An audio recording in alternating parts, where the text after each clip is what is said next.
Let me give you an update from Washington on the status of sequestration.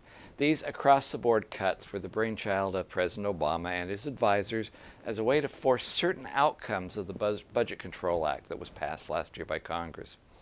If those outcomes didn't happen the president's way, sequestration would occur. Now, I voted against the Budget Control Act because starting this process meant the possibility of defense sequester was just too risky, and that if it were to occur, our national security would suffer. While most everyone agrees that every federal agency could use some trimming of the budget, the big concern is the impact sequestration will have on our national defense. See, under sequestration, the Department of Defense will be forced to assume 50% of the total cuts, but it's only 18% of the federal spending, whereas other federal agencies will be affected by a lot less. Like if sequestration started on a level playing field, it would be okay. But the bottom, and actually I wouldn't even complain about cuts to the military, but when the stimulus bill was passed, we increased the federal funding for every program except defense. Defense had not one, but two cuts in the program, so it starts at a much deeper base. Early on in this administration, the president went after defense. He first hit them with $100 billion in cuts, and then a year later hit them with an additional almost $500 billion in cuts. There have been additional cuts here and there, and when all is said and done, the Defense Department will be heading into sequestration with a budget that has already been cut by $800 billion. So far, the Pentagon has been the only place this president has been willing to cut. And what the president doesn't seem to recognize is that providing for the common defense is one of the core constitutional responsibilities we have. Top military leaders have cautioned against the unfair impact of sequestration on our national defense.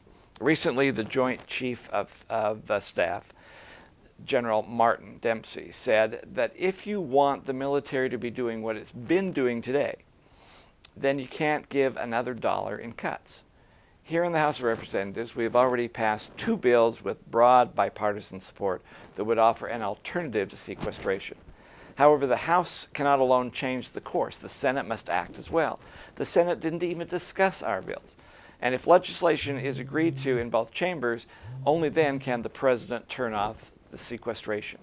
The president has proposed new taxes in exchange for altering the course of sequestration. Like he already got his tax increase, and we know from history that taxes don't change the spending habit of Washington, which is exactly what must occur. The president promised to look at spending reductions after his tax increase, but instead he changed his mind and decided to just ask for more tax increases. We talk of a panacea or a solution to everything, but reining in spending is indeed the answer.